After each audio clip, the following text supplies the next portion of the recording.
Ladies and gentlemen of the press, if you were up as late as we were in Parliament last night, you would have known what transpired therein.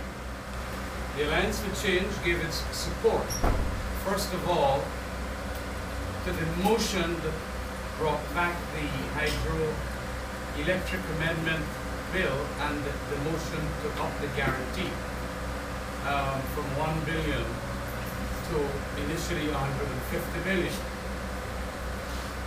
We did this because we felt that we had to more or less give a lifeline to the Amaila project, because largely we are supporters of hydroelectricity. This deal, of course, has a lot of questions surrounding it, lots of concerns, and so we are still waiting on the IDB due diligence to give it that green light, and after we would have gotten the reports and the recommendations therein, we feel we will be in better position to know whether we will go forward or not.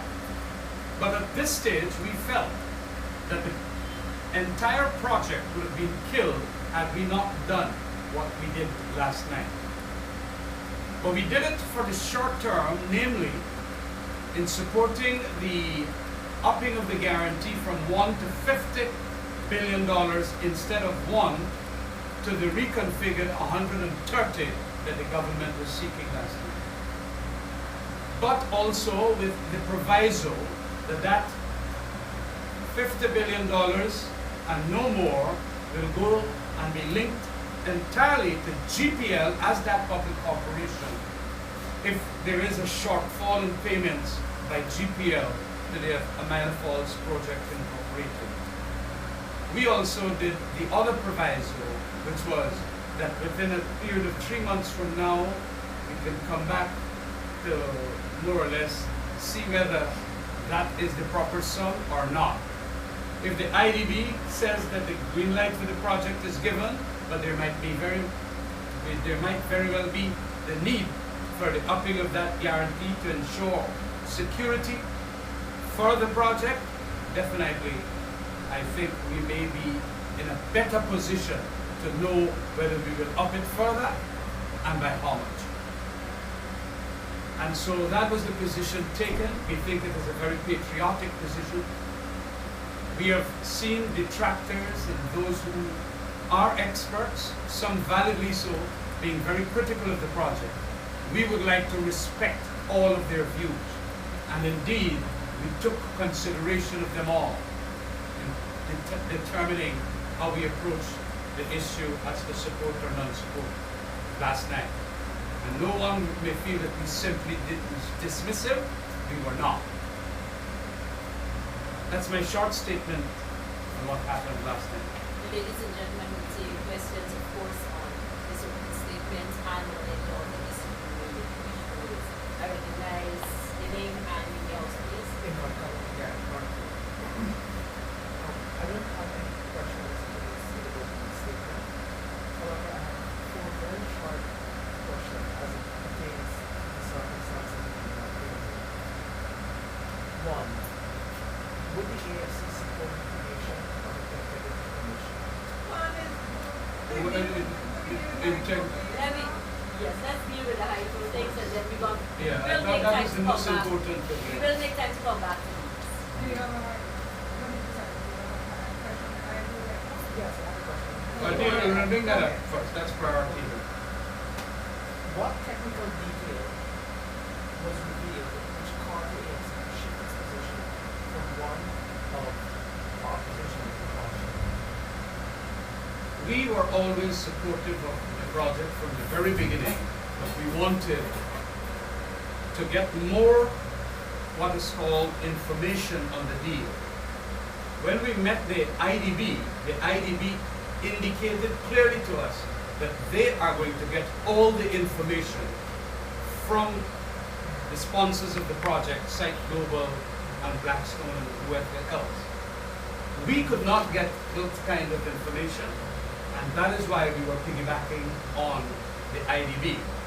So when the IDB indicated to us that indeed they are going to get all the information, they're going to do the proper analysis, and Alana sees, they then, in a sense, shored our position up to the extent that we did the support of the hydroelectric amendment and the upping of the guarantee.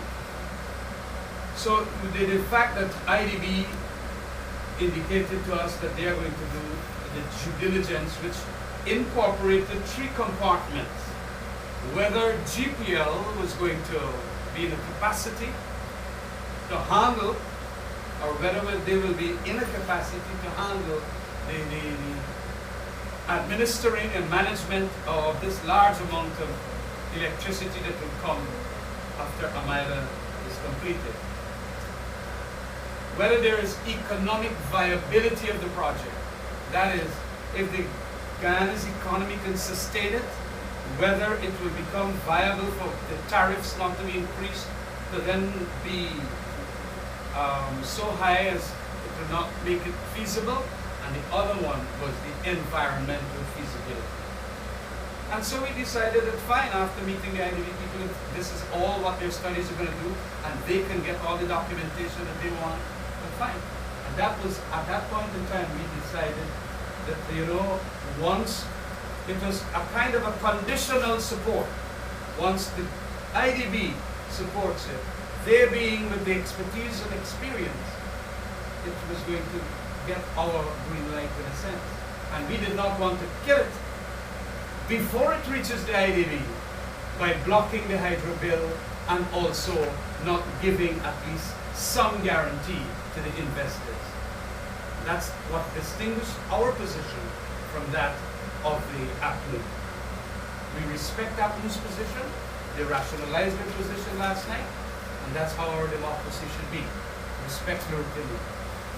Mr. Ron,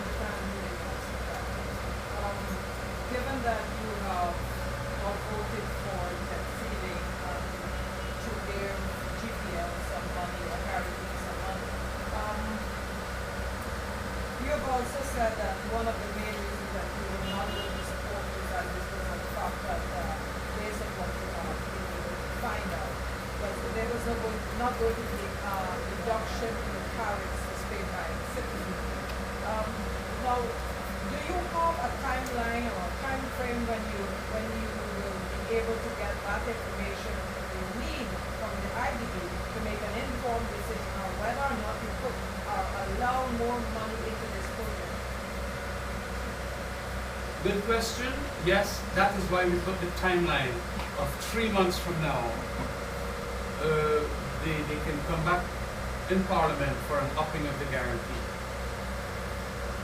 So that a reassessment could be made. Within that 3 months' time, we feel that the IDB would have done quite a lot of technical work, especially in the competence and ability and capacity of GPL as to whether it will run it,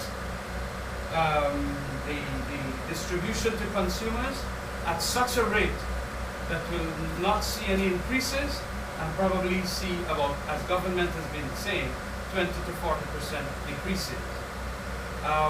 That is largely what will be the basis for any further guarantees going upwards. We want to believe that indeed the prices may go down because of the fact that Scythe Global, through a formula that they have in the draft power purchase agreement, and the fact that also some of our experts have done the computation based on certain figures given, that it will be around 11 to 12 cents per kilowatt hour. Right now, we have the scenario where for, I think, hydrocarbons, it is 19 cents per kilowatt hour, and for diesel for the Wärtsilä plant, it's up to almost 27 cents or whatever per kilowatt hour through those generating equipment. So it is going to be a very drastic reduction at the generation starting off point. Now, if when GPL buys it at, let's say, 11 cents or 12 cents or 11.5 cents, GPL will really have to manage the thing badly to bring it up to the 29-30 cents that we now pay as consumers, residential consumers. So if we then start capitalizing GPL, ask that the entire board be gotten rid of, and we get new transparencies, new accountabilities, we feel that indeed rates may very well drop. But of course, that is only at a theoretical level. The PPA and has to go to the power purchase agreement. The power purchase agreement has to go for what is called scrutiny at the Public Utilities Commission, headed by Mr. Prem Prasad. And Mr. Prem Prasad and his team has to also do a major study in relation to what then will be the tariffs to the consumer. What we have also been influenced by, if I may say so, is this, that if we do not have a hydro project, with what we know and what our advisors have been telling us, GPL as is, with the rates of oil and gas, what we call oil and in the international market, may very well see the prices of generating from Wartsilas that we have and the bunker CFU engine that we have, prices going upwards. And when you compare what is now on the table, as it were, with the hydro project, as against what other people are saying ought to be there but is still not there, we are saying that those are the little things that influenced us in doing what we did last night. Because we do have an investment, we do have China Bank behind the deal, we do have IDB, which may or may not be behind the deal, and that is why we have taken that position. Follow-up Yes, okay. We spoke about this, you believe that you might very well have reduced rates, but it is the same GPL that you have consistently criticized for being incompetent. Absolutely. Consistently spoken about their line laws. Even Mr. Bossington, the chairman of GPL, says that there's going to be some substantive line loss between Amaila and when it gets to the substation. How then do you, and against that, all of that, and the ESRA says that GPL cannot fix rates, PUC cannot fix rates for electricity. Where then does that leave the AFC in terms of guaranteeing the citizens of this country reduced electricity rates? We have done the computation with all the line losses as presently existing, because the generation cost is coming up today at about, say, 19 cents for hydrocarbons and almost 30 cents for diesel. When you compare that to what the proposed generation rates from Amaila is, it will be a reduction. If you are today going to get from Amaila per kilowatt hour 11 cents as against 19 and 30 cents, assuming GPL still makes all the losses it is making, it is obvious that GPL could make sure that there is a reduction. And that is what we are setting here. We find reason in that argument that given all the rottenness that is now going on at GPL, the fact that Amaila is going to give it at 11, 12 cents is a far cry from the generating cost now, which is 19 cents and 30 cents. Rob Collins, Capital News. Mr. Ramsden, it seems to me from your explanation of the first question that you're putting a lot of faith in the IDB for coming to your position. What if the IDB is wrong? And are we sure that the export that the IDB really have on its export and the information that is now available? I'm wondering why is it taking the IDB so long to make a pronouncement on some of the things that we have to The IDBs will also. only, also, how do we reconcile with just 105 or maximum 135 megawatts being supplied, and Article and Esquivo will not benefit from that? How do we reconcile such a large project that doesn't cater for Very, such? very, very important question. And the IDB will have to speak for itself on this issue as to the timing of its own pronouncements, because it had several discussions with us, and at every point of these discussions we had raised concerns, and they themselves have also raised concerns with regards to the GPL's capacity and some technical issues. So we ourselves as a political movement, we don't have the expertise to make these quality judgments, technical judgments on a project. So we have now a conversation, a national conversation, largely flowing from the concerns expressed by the Alliance for Change on the project and the demand that we have made with regards to the imponderables regarding the project.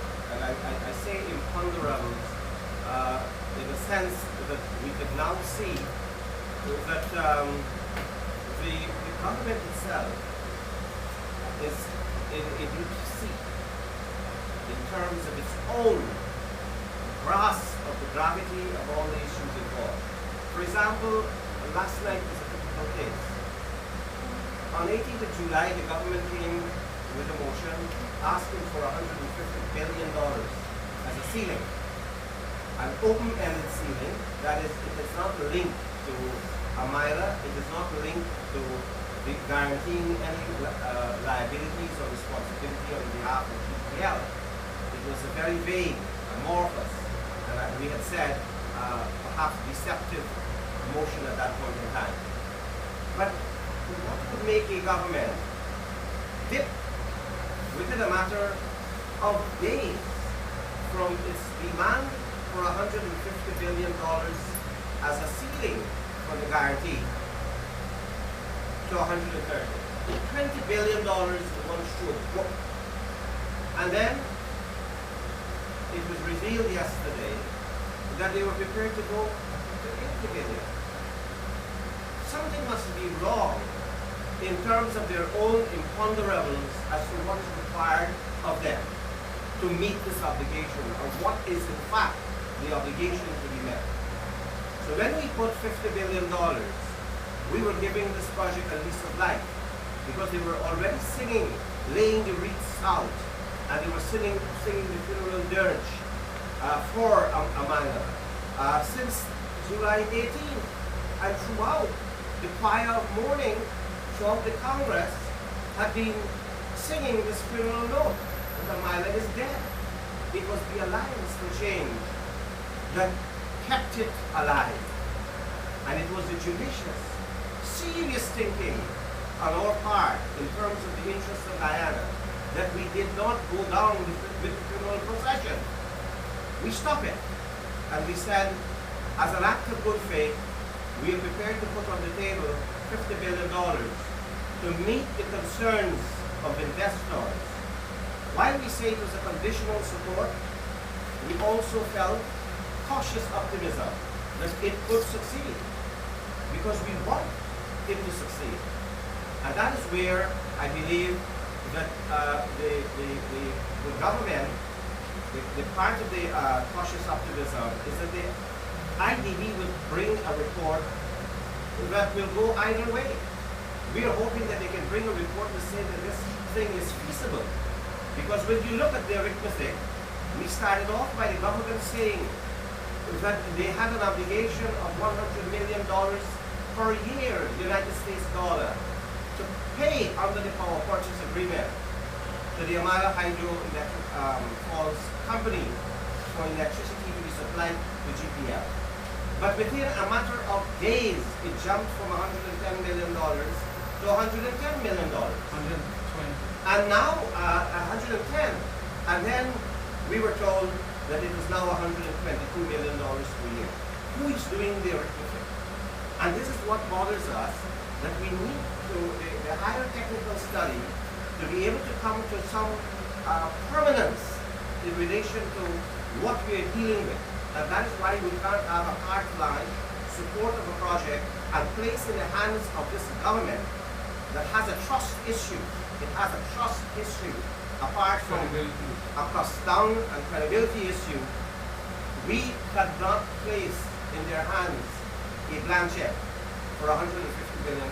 So we are still hoping that in this national conversation, in this national dialogue, that we will have more opinions flowing into this issue, and that we will have more information made available. Because at one time, remember, we started off saying that Amaila Falls, at least we mean the government, saying this is a $600 million project. Then it jumped to $620 million project. Then it jumped to $800 million, then $820, $840. And within days of the last conference, it came to $858 million. So we are dealing with very shifty sands here. And because of that, we have to invest into the project in so much as to keep it going, to signal to the investors that there is goodwill on the part, at least of the Alliance for Change, at least from a section of the patriotic community of Guyana. And we are also signaling to the private sector of Guyana that this is about time they come on board as well. And not just that we should rely wholly and singularly on foreign investors. Even if the IDB didn't come out to support it, then our private sector is all vociferous. Patriotic private sector ought to be able to put their money where the mouth is.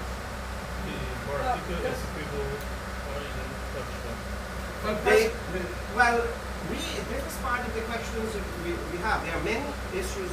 One, we wanted to know, and we asked last week for the government to tell us how many Amerindian communities would be included in the distribution of electricity, because that is where they went and they're in play. The government is largely in place, set the stage, telling the Amerindian communities that the Alliance for Change is killing a project that will bring you electricity. But it didn't want to say which are the Amerindian communities that will be included. Let us start by saying which are the communities that will be excluded. And I have said at the last occasion that the first drop-off would be in Linden. And we wanted to know where Amati would have electricity, where Bartica would have electricity from the hydro project, and what other communities, hinterland cities and towns would have the benefit of electricity from hydro. And also we wanted to know under what condition this coercion would be applied to the private sector when they return to the national grid. As you see, the issue would be that the more buyers of consumers you have, the greater the possibility is that GPL will make this thing succeed. But 30% is outside of the grid right now, and you want to be able, as you were saying, the government at least is saying that this is going to boost productivity, it's going to boost production or boost national product. If you look at all the, as I said last night, I like you, I love you statement coming out of the government about Amaila, you will think that they would want to bring on board every consumer, particularly the private sector, and to give those conditions that would be that would entice them to come without coercion. And as Kamraj has said, that if you start dangling 11-12 cents per kilowatt hour, then that would be a good incentive to come on board, and not necessarily to say that you will cut off the incentives to the private sector and that it will become coercive if they remain outside of the grid. So there are a lot of other issues that need to be answered, and that is why we have taken this approach. It may not be what you call a cautious approach, Imran, an approach. I would say it is a very rational and guided approach. That would have allowed us to benefit from that analysis and make more informed decisions. So in terms of us now being forced into a position where local political activists or other social activists making suggestions or recommendations, or we being asked whether we would support them, it has to be understood that we would support anything that derives from a proper analysis of this project. If this project, because we've heard also calls for an independent review to be carried out. Mr. Ramjitan also mentioned the PUC's role in approving the public purchase agreement. And we would hope that the PUC, in approving this agreement, would avail itself of expertise so that we wouldn't have to be backing and forthing over who we listen to, whether it's this person or that person. So whatever recommendation comes out of a proper analysis of this project by a reputable and independent body, we would be quite willing to consider. Just gentlemen, just clarification on Ronald's question. And this has specific reference to what Nagin said. Your trust issues with government will lack credibility if the matter of shifting is done. And for lack of transparency, they have been on holiday mathematics presented in Parliament. Then you go and you support this initiative. I want you to comment on that. And I also want you to answer whether or not the IDB could be termed an all-interested party or a party with no axe to grind in this Amaila Falls issue. And whether or not you're prepared to face your constituents and tell them that the IDB has given this the green light, so your party is going to support it. When that happens. Well, let me start off by saying that our constituent, together with all the rest of us, want reliable, affordable, continuous electricity. Because we are in back out there. Last night we were in Parliament, the highest decision-making forum of our land. And twice we had blackout. We were all plunged in darkness. It could have been a security issue. But who cares? Part of this issue that we are talking about trust is that the people you put the cast light on your life, they place you in darkness. So no one is fired today or last night. The Prime Minister was there, who is in charge of the sector. Mr. Brashington was there, who is the chairman of the board. But I didn't see him move. I didn't see anybody move last night. So we are talking about simply more than a trust issue here. We are talking about competence.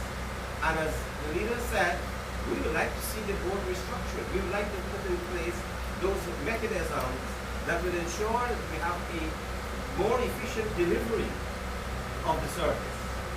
So that does not mean that we put all our eggs in one basket and still go there waiting on the IDB to tell us that IDB is not a disinterested party. The IDB has an interest because its money is going into the project and it has certain standards that would meet those international best practices in regards to lending institution in countries such as ours, in terms of the environment, in terms of the technical construct of the project, etc., etc. So they have their own set of judgment criteria. But we are hanging on to as a goal post to the IDB because that's perhaps the only international body that has come into play that would make a pronouncement on the IDB. And because they have been involved in other similar projects around the world, then we would have thought that their pronouncement would have some merit on which we could make future pronouncements. So we are prepared, Julia, to go to our constituency because I just want to divert a little bit here. Very quickly to tell you, I've come as a young boy from a community where, when I was in high school, I had to leave my parents' home to go to Alan Shaw's shop, where there was an old man named, I only know him as Uncle George Town, who would have a hand lamp sitting as a guard, and I would sit by him and I would study. And he would put some cocoa tops and light a fire to keep the mosquitoes away. Until we were able to afford one bulb, $1 per month for a bulb for Mr. Soteo. So that when I look back on my experience trying to study, the only son of the family that probably came out of 11 children, 12 children that came out of an environment of darkness, it had been a challenge. And so we have to take our background and where we came from and invest into an optimism and a hope that we could have better. Our future children could not endure what we have endured just for an education and just to enjoy the brighter things of life. They are entitled to it. And so I believe that it's not a difficulty for us to go and tell our people why we have decided that we are going to give this conditional support. We are working along for a better deal, not for no deal. We are working for a better deal, and that is where we stand at this point in time. Before we close off, we wanted to mention that the other very important success in last night's final sitting of this session was, of course, the passage of the local government bills.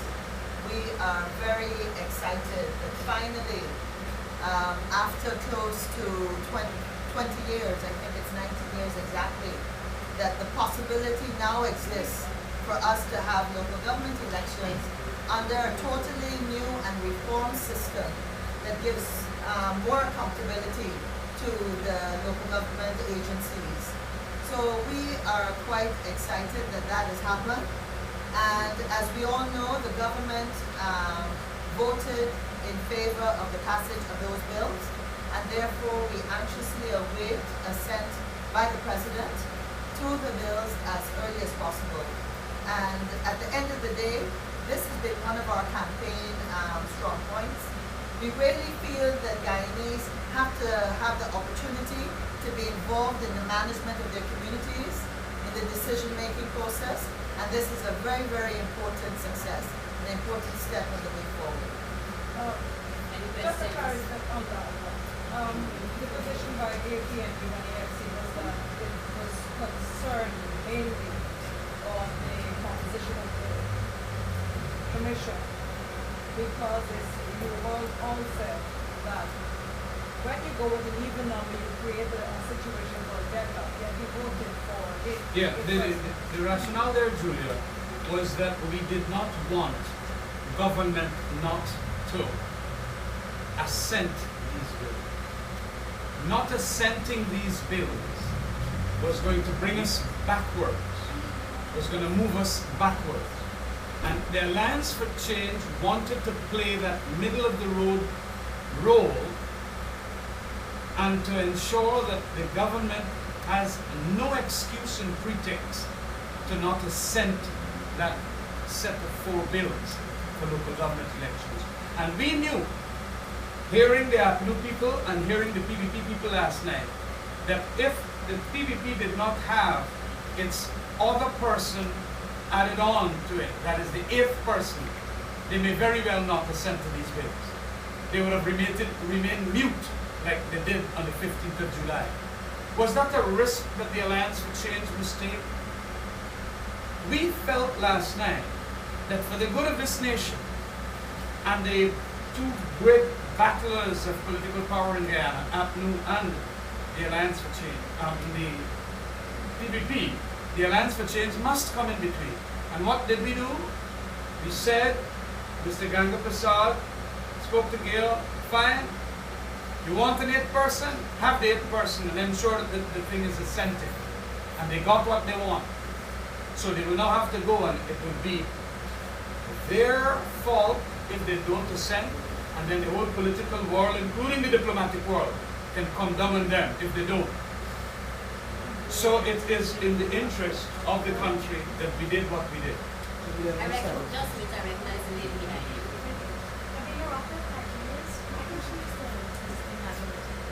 You spoke extensively on the debt that have been incurred, and you also doubled one time calling ban. I want to know exactly how you investing so much in a project, pouring all this money for a project that will only last, well, not last, it will only be useful to Guyana for 5 years. After a year, when the mine falls will come on stream, we have to be looking for other avenues because by 5 years after, it would have, the megawatts being generated would not be enough to satisfy consumers' needs. So Tell how me is this. that Let going? me, can I- It is a question like you want to buy your first minibus because you have lots of passengers there. You're not going to deny yourself purchasing a bus simply because you know 2 months after lots more people would want to be passengers in buses. You have to start somewhere. You will have to. Absolutely. But that does not mean that we must not go into one. But then how much, but how much should be the size of the first one? You are saying that our capacity is going to be increased. I agree with that. In 5 years time when it is completed, we may need 200 megawatts. Good. Now, do we have any investor coming to Guyana who would like to put up at 200 megawatts? So do we deny ourselves? Well, no, that is the point. As I said, we have a meal on the table right now. If you can go for me and get another person who can find a 200 megawatts, no, but that's correct. It is our job in Parliament to ensure that it be done. And so, it is our call. And please respect our call. Yes, That's but my all job I'm- is to question you. No, I agree. The rationale I agree. behind the call. I That's my agree job. totally. Let And me- it is let- important to I- understand I it like in that to- context. I like to help. That is really see if I can. going back to retender, so we get the best option. For you No, guys, That's all for the it's parliament, questions. No, no, no, is no, to I- scrutinize. And I'm entitled No. to ask that You are question. entitled to ask. You're entitled to You it. didn't It's say a that you very, weren't entitled You to are ask. entitled. It's just, very important question. Mr. Nagudi, before you get into answering it, Ron, is there something that you want to add to that No, question? that is Yeah. a question posed to Mr. Nagatu. No, Okay. well, And all right. Okay. We all would have liked to have a hydro facility with greater capacity. Conceptually, hydroelectricity had been linked to the aluminum smelter. That's conceptually. That we were a producer of large quantities of bauxite, and we want to turn bauxite into alumina and alumina into aluminum, which is a high intensity power-driven industry. So we didn't have that. The first project, the Optimataruni project, didn't come on stream because of financing and other political reasons, and geopolitical reasons. But now we have an issue in Guyana where consumers are bedeviled by a very porous system, very unreliable, and it causes them damage and harm. Damage to their properties and harm that they can't get the business going when they would want to. So the requirement of the moment was for utility, was for a service. It was not pinned, in my opinion, to the generating capacity that would bring on board the industrial manufacturing potentials of I Guyana. understand that, but just want to put So this in a little you said context. 5 years. You said 5 years. It will outlive its. Before we finish paying off. Before we finish paying. Yes, but so remember, that's- within the 5 years, we would expect that this would be generating an income. GPL would be earning a revenue from a reliable, cheaper source electricity, and that it would be paying for itself. That's why we have decided to lower the ceiling of the government guarantee, the state guarantee for any indebtedness that may be incurred by GPL to a shortfall that in any year when it could not pay back 122 million US for the electricity it's getting from the hydrofall project, then the government will meet that shortfall. So it's not that we'll be paying from taking a loan to pay the entire amount. We could pay perhaps theoretically none if there is no shortfall by GPL in meeting its payments. So it's a guarantee. That is clear to us. But the question is that at first, We were told that the guarantee was just an inflation mechanism. That because 20 years ago it was placed at $1 billion. If you quantify that in terms of inflation, now it would be $150 billion. That was for us not an explanation that was acceptable. It was not an inflation device. It was a guarantee that required a specific amount to be voted, but the government, as I said, didn't know how much. So right now, there's no issue of a loan being put in because the guarantee kicks in only if there's a shortfall. In relation to the CDB, that's a Chinese bank, and Sip Global, their equity, Guyana is putting 100 million, and possibly the IDB, those things will have to be dealt with in relation to what is international practices. We would have liked the rate of returns to be less than 19%. We would have liked to see the interest rate for the loan less than 8.5% for the Chinese.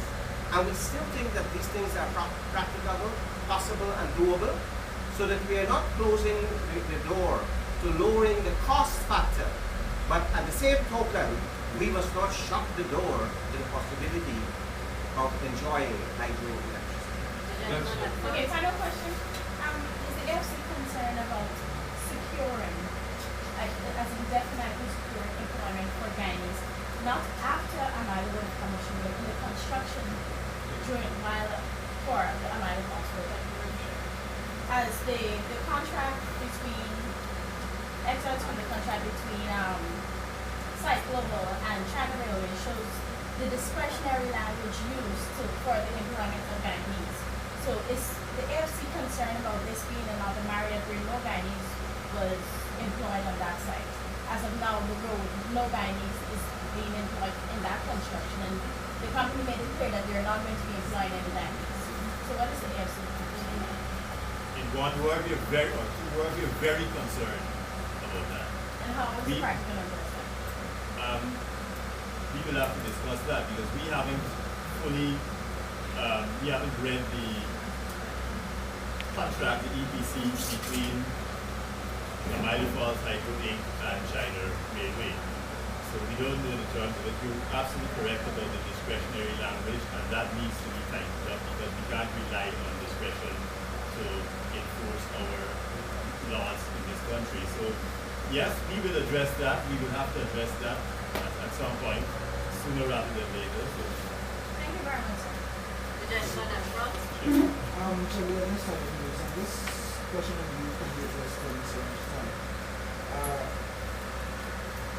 The two opposition parties are referred to as the combined opposition. Yeah. Regardless, they are independent and apart. What I would want to know is if the APNU was involved or made aware of the AFC's intention to allow the government to have the extra person on the commission. Oh yes. We had a meeting, I think, 2 days before, the day before, the General Secretary and myself, and in our usual engagements prior to going to Parliament and any serious matters like these, we did indicate to the leader of the opposition and his team at his office in Hatfield Street. And I can tell you that myself and Basil Williams, along with Mr. Bulkan, did have a drink over it about a week prior. And we made it quite clear that we are going to take the position that we did last night, because we do not want to fall off the map simply because this 8th person is now being demanded, and the assent might be very much uncertain. So they respected our position completely, and they said, yes, Cameron, you can proceed. And that was how we proceeded last night. Recognize the lady at back. My question is, what has what has he told your company in response to this? He has indicated to the party, in view of our declination of his offer for resignation, that he's going to take some time out and more or less come back to us. I don't know if he has shared anything else with his wife, who's here. But look, let me say a couple of things on that now that you have brought it up. This thing about being company secretary for a company that largely hasn't started doing any work is a thing we lawyers do all the time. When an international company comes in because it sees an investment prospect of some sort, it incorporates, because to do business in Guyana, it must incorporate. They do not, however, go buy a building because they're not certain that they're going to get business yet. So they would generally use the lawyer's office as the registered place of business. They then go and plead who should be put up as a company secretary. And in very many of the cases that I have had of an international company, they ask you who could be the company secretary, and you name even sometimes your legal clerks as a company secretary. Or sometimes you do it yourself if they feel that you should be it. So it is nothing as if it is remunerative at that point in time or an employ at that point in time. Absolutely nothing about it.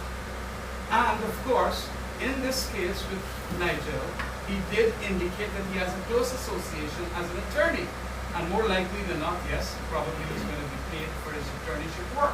But as a company secretary, you just put down the name, get your directors, get your subscribers, your registered office, and you go and you incorporate. When the company would have started business upon the final closure, say of this Amaila Falls deal, they're going to get probably somebody from overseas to come and be the company secretary. Because the company secretary for that big company now would have to be a full-time job and so on. But what you do generally, and this is the norm in our legal practice with international companies, because they can't go now and employ a company secretary, start paying off their big salaries, and they know they will get a business. Can I And so it is I want to say a few words quickly. I know Patty is effectively Before you get in, Mr. Nagu, we have to follow up to that so you incorporate. Yes. Just on this whole Secretary. yes. I noticed a word you use in your opening statement about the detractors and the critics of the project. And that was this detractors. When the detractors is one of the phrases used on the side global release about catching users article. But the AFC has always been supportive of democracy, free media, report what is it. So I want to know if that position has changed somehow. What? No, absolutely not. No. So why do they have detractors? Detractors, who ever use that word? I use that word. It would have been on the Okay. I've amended. The detractors were those that we have who a right and we want to we have engage also them. an opinion, my dear, a right to an opinion. And if I regard them as detractors, it is my expression of an opinion and for their position on the issue. And we would fight to the death for their right to give their opinions. And I would hope that they exercise that right. For my opinion. Just 1 minute. Thank you. What I would like to add as a caveat is that most reporters in this, most of the reporters or all the reporters at Cultural News know how to contact myself and my husband. Yes. They both do. I think All on of them do. record it should. And the We fact, tried all no, that's not possible because I could show you my cell phone records, and I've gotten calls from Cultural News reporters on a range of issues at all times of the day and the night. And it's very strange that my cell phone number, which is public information, has not one call from Cultural News. And therefore, for Cultural News to say that they tried to contact the AFC is most suspicious. Most suspicious.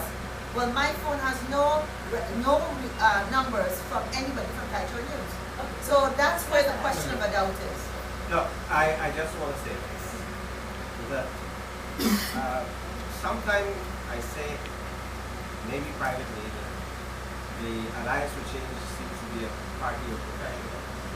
But we are young. I suppose I'm the youngest among the members. So from that point of view, view, we can turn it into a professional partnership.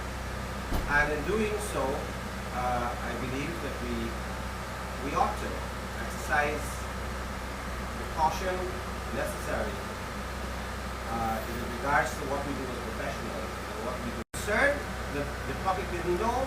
Well, I as vice chair of the AFC, I want to say that it was not intended at all.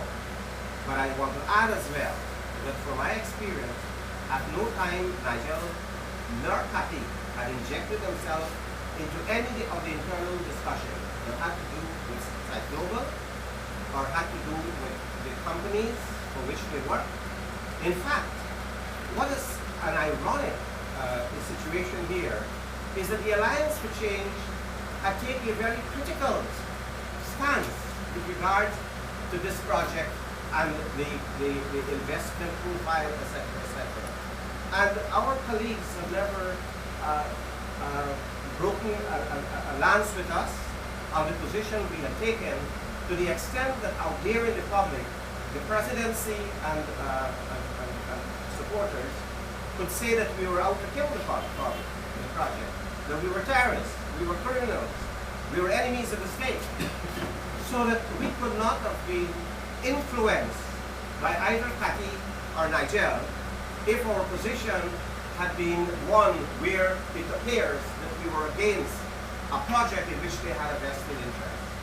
So that I want to make this very clear, that there was no influence peddling on any of the decisions that we had taken with regards to the Amaila project or to SIP Global or to anybody else involved. Hold on, we'll take both of you. The follow-up is on Mr. Hughes and yours. No. It's on the Amaila and in relation to the youth's involvement.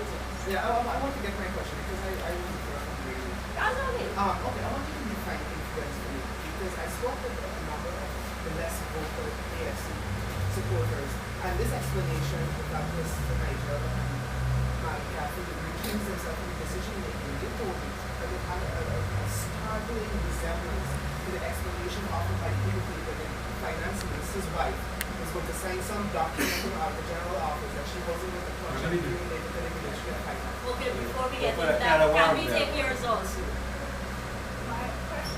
That's a can of worms. Yes. How do you respond to the public when there's been a lot of criticism? How can you represent the side as a public relations person and then go to Parliament and defend the AFC, wear two caps at the same time as a politician? That's it. Just to add to that. Just a minute, we're getting a lot to of... her question. It's her question. Yes, I was going to add that as well. Many of us feel, many of the supporters feel betrayed in the fact that after these bills. No, are you a supporter of the AFC? No, many of the AFC supporters. Oh, you know them. I want you to Because speak they are on many, our yes. supportership as that. Yeah. We have a very democratic forum, like you had your Congress, and the supporters will come and tell us Yeah. at that Well, point. I But in any Go event, ahead, yeah. Kwame has joined the So AFC. the perception is, you can exactly all once, but I have spoken with them, and the perception is, how is it that after the bills were initially voted down, there was massive, what you call propaganda push against the opposition? What was your involvement in the government's hysteria after the Our involvement in the government hysteria? all right, we're gonna take PR's the- involvement in the government's hysteria? I don't understand. And the best way politicians answer The PR questions. representative for SIP Global, right? SIP Global. Yeah. After the bills were voted down, SIP Global officials flew in, they started lobbying, they hit the press. Okay, we will have you answer that. How much of an involvement did you as the PR consultant for SIP Global have in that? Well, there's a question before, I think. Yeah. So What was the ask question Cathy again? and I'll come. Like, Is First Cathy question. here in the hat of? No, the PR first The question. influence with the accusing. Yes. Oh yeah, well let me just say, I'd like to come to that. I want to give a little example of my life in relation to this exact same scenario. I was representing a set of businessmen bringing in goods to Guyana. And of course, the PPP had its players there, Lambert Marx and all of them. We were winning all the cases, my firm and my set of lawyers that associated with me. Janet Jagan called me up and said, Mr. Ramjitan, Lambert Marx has complained, you're a PPP man, and you must not take on the cases of these businessmen. I had to tell her very forcefully, you must never ever tell me who should be my clients. I am a professional person here. And then I gave the example. Assuming, because Desmond Hoyt was alive that time, Desmond Hoyt wanted the best dentist to take off his rotten tooth. And he walks into Dr. Jagan's office. There are stark opposition between these two politicians. What must Jagan do? He must tell him, here, go to Dr. Bira. That's the point here. In our professional capacities, if you want to deem us professionals, we have an obligation to take on those cases that we want. Just now the question was being asked if the Chinese are going to take on Guyanese. Now they decide people take on some Guyanese here and we get one big tumble down happening here. Public relations and lawyer are Guyanese. And a lot of people got a lot to say. But just they want, other people must marry and so on. We don't want an inconsistency position. But I want to tell you that the Alliance for Change treats its professional people at the top leadership of the party with that kind of value system in our party. I as leader don't want to tell Nagamutu, you mustn't take on certain cases. I would never tell Kathy and Nigel which case to take on. And so they will take on whatever cases they want to. And that is what happens in a democracy. Otherwise, we all got to look over who are going to be our customers and clients. And that's absolute nonsense. Further, Site Global has a right to counsel whosoever it wants. And if they came to this country and Mr. Nigel Hughes was top of the line for them, and they went and take Nigel Hughes on, who are we to say that that is wrong? And Nigel was taken on in 2009 when he was not even a member of the political party. And that should be understood. Now, indeed, when the crunch time in relation to decisions were being made, he told me that he has this close association and he will recuse himself. And he did. That is a value that we should aspire to. I don't see anything wrong with that. And he disclosed, which is a professional thing to do, and he recused himself, and that's it. What else do you want us to do? You want us to let him do what? Something that will hurt both the person who was asked to retain the services and also himself? Well, we're not going to do that. The next best step when these things happen is disclosure and recusal, and that is what he did. In relation to the comparison now being made by Gitanjali Singh and the government of Guyana, that's a wholly different thing. Completely different thing, from chalk to cheese. Because she got to be a scrutineer by law of the Ministry of Finance. And you cannot have the Minister of Finance being in that setting whereby his wife is the scrutineer. We found that a little difficult to accept. But we know that Guyana is a small society and we are not going to make a big issue of it now this guy. Mr. Christopher Ram has asked certain big organizations for all those things and the best recommendations. We haven't seen it. But the Alliance for Change has closed that issue. But it is a totally different thing. Nigel Hughes' association with Site Global is not as a statutory scrutineer, that he got to be a statutory scrutineer. And that is all should be understood. And you have your opinion now, let me just explain mine. And so in the context of trying to compare cheese and chalk here, we are not going to find that acceptable at all. But that's our explanation to it. Otherwise, the professionals that want to join us will have to now tell the leadership of the Alliance for Change who are their clients and customers. So I know we've got to run back all those international clients I got make a statement now whenever they come up with having a contract with government that look, Ramjatan now. That is not what. Disclosure. Well, that If is you- correct. if you- But that is what he did Public here. office. But if you feel, and Moses has dealt with it, that there was exactly. We're not running. No, but I'm saying, yeah. But He I tell- he I can disclosed answer, I He can disclosed it on answer. an exclusive committee, I he did can- not disclose it to the I whoever can the answer. constituency is. He did So not- tell me something. Let me understand this. The government of the day wants an Amaila Falls project. No, please. Go ahead.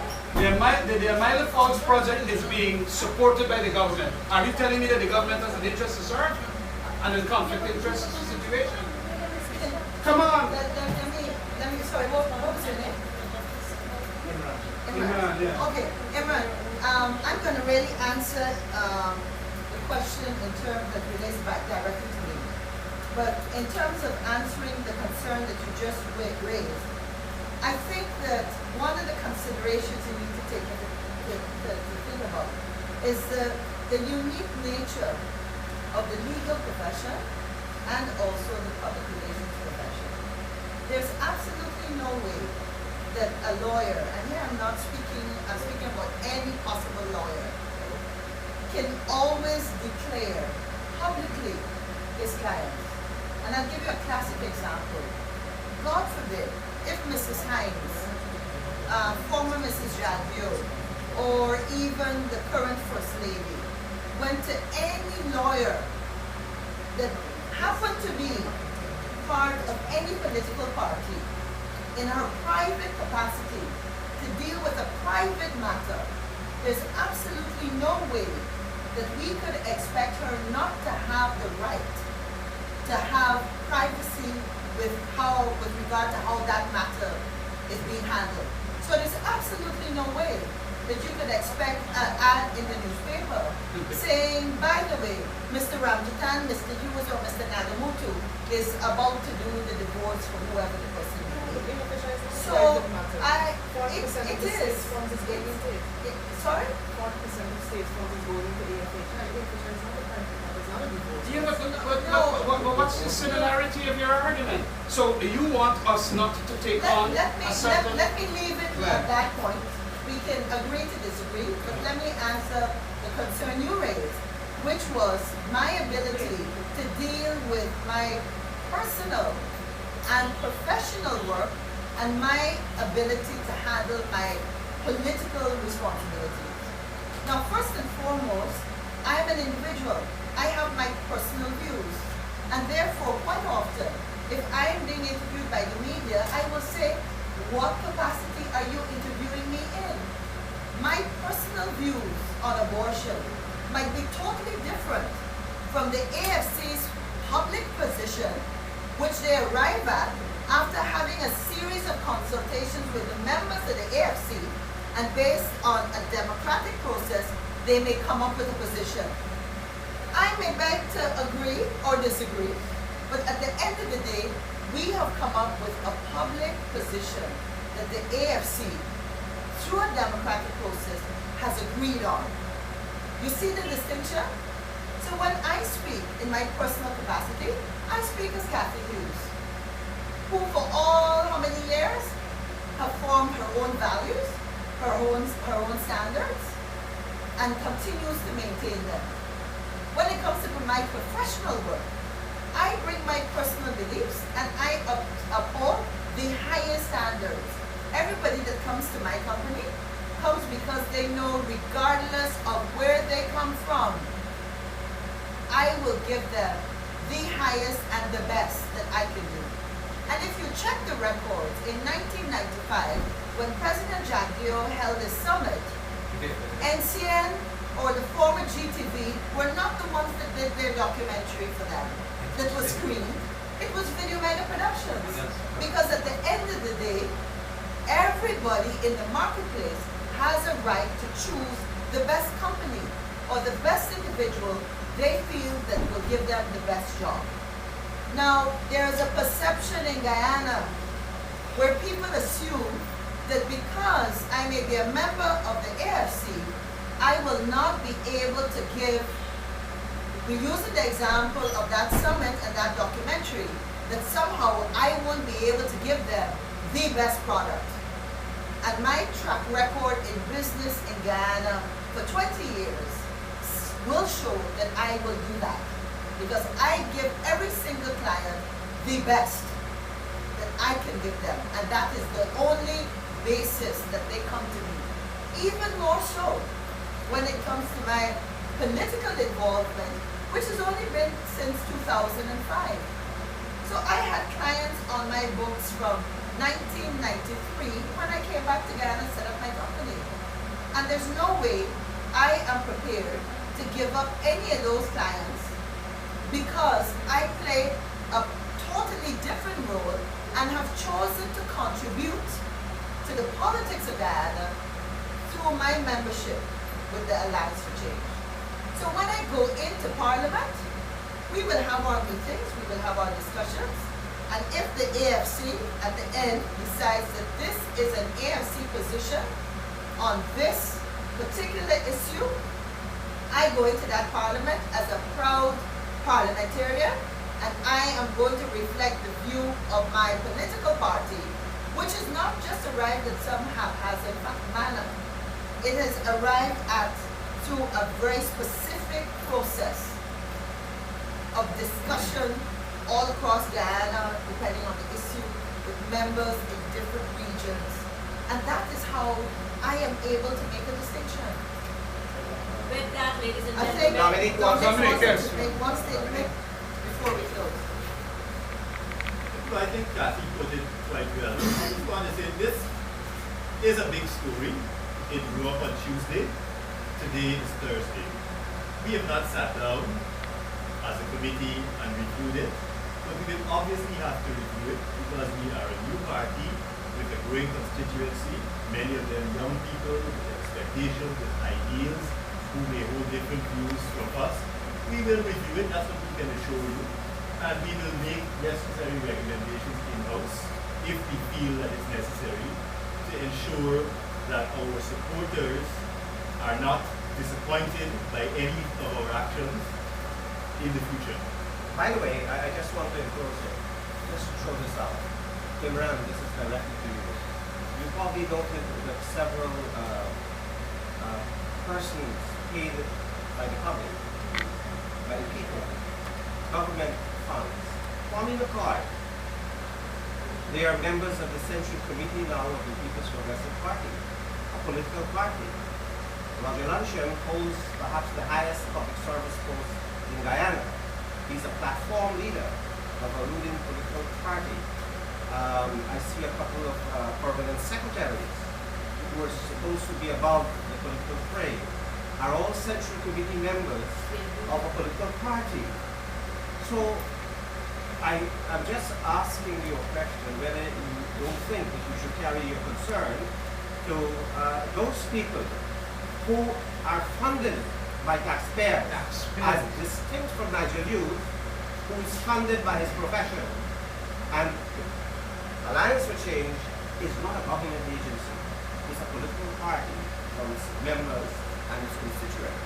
So we will be able to apply those standards in another field where people's money are paying for politicians. on that note, ladies and gentlemen, I'm afraid we have to bring this close. To you, your families, to the general Guyanese public, more so our Muslim brothers and sisters, a happy Eid Mubarak. You know, the time of fasting would have concluded. It's not only good for your health, but it also reminds us of those who are forced to fast.